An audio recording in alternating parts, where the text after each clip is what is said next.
On it aggressively. I hope you have the contract ready. Is the contract ready? Hello? Yeah, Mamsie. I said, is the contract ready?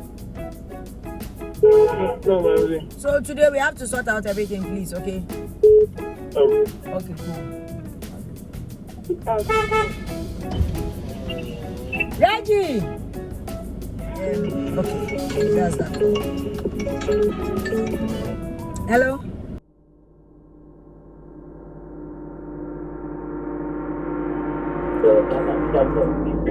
Well, I like to say I was with him also doing the godmother status. She was our girl. I mean, Ebony was our girl from day one when we saw her on that stage when we were doing Sala Fest. We saw her and Coco Trey looking all Dada B in the crowd in Nemo, thinking, who are these Dada B kids? Yeah. And that's how it all began. The relationship began. The next thing, Gracie P brought her to ours, and then that was it. So Priscilla, as we knew her then, was with us all the time. And the first time that she held the mic was at ours. So we used to do live music like every once in a while. And on one of Sundays, she came and she called me. It was like, Priscilla wants to sing. I'm like, really? Can she sing? So she said she wants to sing. So I said, give her a try. I was like, okay. So I went and told the band that we have somebody who wants to sing. So she came and she actually, and we were surprised, Ebony. And we were, Ebony, I'm telling you, Reggie is in now, so he's a little confused. Yeah, so she held the mic and she proved that she was going to be a star. Yeah. Oh, this is intense. Yes, and she was like literally, like Reggie was true and true her godfather. Everything she's calling Reggie. Why? What happened?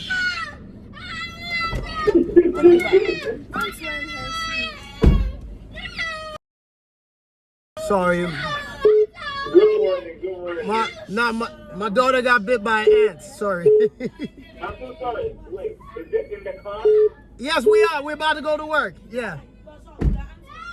We're live right now, right? Are we live? Yeah, we live. Awesome. Yes, sir. Sorry, man. I had to walk into all the dramas. God's morning. We're talking about my daughter, Priscilla. Yes, we are. God bless her soul. It was a very unique story. I mean, a lot of people don't know the connection between me and Priscilla. Way before she changed her name to Ebony, and between me and my wife, we were like her guardians. Like, you know what I mean? Yeah. I was definitely in her life all the way through till she passed away. She's all her messages are still on my phone. Yes, I haven't deleted nothing. I'm gonna send you some munches. Very interesting. We met. It's an amazing story. We was over at Sala Fest. I had just joined VIP now, VVIP. Okay. Yeah. And it's a huge Nima crowd, right? And I know that crowd. Yeah, it's huge, right? So me and my wife is upstage, and I'm real nervous as hell. This is my first time about to be revealed as the new member of VVIP. And I'm looking at the front row. Crowd is packed. I'm looking at the front row, and I see these three Dada B looking. I mean, like, yeah, in the front, you know. And I'm like, they seem out of place here. I mean, they look like tourists. You know, those three of them. One of them would now be Coco Trey. You know Coco Trey? Yes, I do. Yeah, she was one of them. And so after the very successful launch, we went over to my Rockstone's office, to my place, and they turned up there. And it was then that I realized that these kids, they're kids, like they're young, you know. So we had a policy. So I was like, well, but then we was all in a festive mode, so we let them in. And this is where she introduced herself to me. She said she loved my music. She said to me how I reminded her of her father. Okay. Wow. Yes, because you know I would later find out why. Because you know he's a hip old man. And so and she became family. I mean, she would literally wait for me to finish work. We would go over to Republic, eat chicken and everything, listen to all my music, advice. I mean, she was a bit of a hothead, so I had to like be like her father. I was strict, you know. So You know, I make sure she get in a cab, go home, you know. Okay. And at the time, she was like, yo, you please, let me in the club, let me in the club. And she eventually passed because she started to wear makeup and fit the part. But, you know, we would let her sit out front. But her friends couldn't come in. It's so funny. Oh, man, I miss her. And, yeah, so the first place she picked up a microphone was over at mine. Yes, Yeah, I just heard. she picked up a mic. And she sang, and it blew. It was me and my brother M.A. My wife heard it. And she was like, yo, can I try? I said, yeah, because we had a live band. And then from then on, the story began. So I was in her life all through. Matter of fact, one of her last performances, before I last seen her, was over at mine with Samoa John. She had about 6 shows that night, and she said, nope, I got to do the Grandpapa's one. So we were very, very, very close, very close. It hit me hard, but you know, I over the years I've become desensitized to the concept of death after I lost my father. But it hit me hard. I don't think I ever finished grieving, you know. So I remember when it happened, I just went away to the beach, me and my wife, and we just stayed there, Kokobite. And I said, I pray for her all the time. She's always in my prayers. Every time I pray. Yeah. An amazing human being. This is a young lady that you saw in the crowd looking definitely out of place. Yes. Then for some weird reason she followed you to, you know. Yep, destiny. Yeah. Yeah. And then you see this person become a huge star in the country. How does that make you feel? Yeah. It makes me feel really good. Not so much of a stardom. I mean, that came as a surprise because we were right there when the talent got unveiled at my place. Yeah. And she took it. What people don't know is about a human being herself.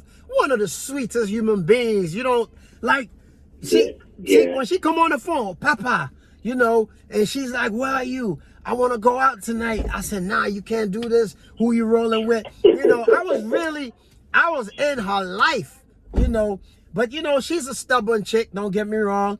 But she had the utmost respect for me. She listened to me. Matter of fact, her first demo, I'm gonna send to you. I think you should play it. No. I think you did it. I want us to play it. I want us to play it. Yeah, it's one of her best songs ever. Here for Semutia. When Ebony in the fest, they send in, man. It's called Confusion.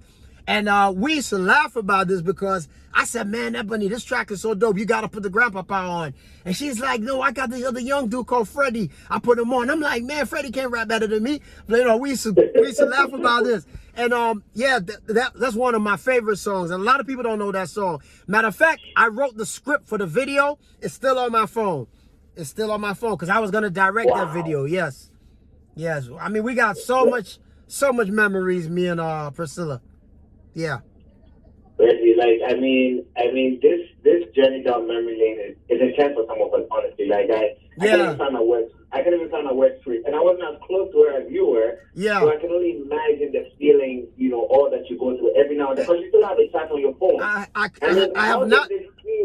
have not deleted her number. Your conversation. Yeah, I haven't deleted her number. Our conversation is still there. Every now and then I go back there, I read it. And I know she could see me. You know, she knows I'm a tough nut. Another thing about Priscilla, she was aware that I didn't do funerals. She knew this. Okay. And so when she passed, everybody was like side-eyeing me. Oh, you didn't turn up for the funeral. I said, you don't know who you're talking about. That girl knows my philosophies, my religion, everything. And I just sat there. But of course, DJ Chihuahua was aware that Priscilla knew this because I don't do funerals. I don't celebrate birthdays. You know. It was just it was surreal. But you know, I also want to say give a special for her very good friend that she was with when she passed. She introduced me to the sister, and she spoke big about this girl. She said, Reggie, this girl, man, she's like real down to earth. And so, you know, I started to know the chick too. And they would come by my place, you know. She said, Reggie, she's not like the rest of them. You know, so I was just about starting to getting to know her too, you know, and yeah.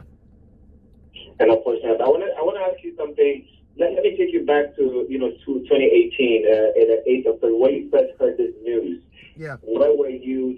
How did you take it? Did you believe it was even a possible, story? Do you think someone just came up? You know, when in Ghana, people come up with all the time. Yeah, I remember. So how did you take it? I remember exactly what happened. I was in bed. It was break of dawn. My wife woke up. She must have seen it on her phone, and she woke me up, and she said, I think there's something wrong, something going on. I said, what? She showed me the text. I said, that's Ghana, man. You know how many times, how many times they said Reggie Rockstone died. I can count. Exactly. And so, but then of course it was still unsettling. So I remember I called her phone, and of course that was off. And I said I must have sent a text. I can't remember. And then by I went to the bathroom, and then by the time I got back, my wife was sat up with her head down, and she said, "Reggie, it's true. Priscilla's passed away." And I was brushing my teeth. I spat it out, and I just got numb. I just stood there, and of course I'm the man. I had to get myself together, and my wife kind of balled up, and so I just held her up, and we just said a prayer like we always do, and because it was morning, and then the calls just started to flood in. Exactly. Everybody blew on my phone. Information. Yeah, because you got two. Find out. Exactly. You got two factions of Ghanaians. You got Ghanaians who don't know that I'm connected to Priscilla, and there's a whole bunch of other people who met her through me. So all those people, yes. So everybody started to call my phone, and from then on it was a roller coaster. But if this is true, Rachel would know. Yeah, and I, when she passed, I just did my thing. All the circus, I didn't get involved in that. People checked up on me. Those who knew how close we were checked up on us. And, people who didn't even know, it was amazing. There was this one dude who came from Europe, and Priscilla was singing at my bar. And I said, why don't you entertain these folks? Don't be shy. And then, and I said to the dude, she's going to become a huge star. And the dude, he remembered it. So when she passed, he hit me up. He said, Jesus, I remember this girl that you said was going to be a big star. She sang for us. And I said, yeah, that's her. That's the same girl, Ebony, because he remembered us, Priscilla. I said, yeah, that's her. The dark-skinned girl, yeah.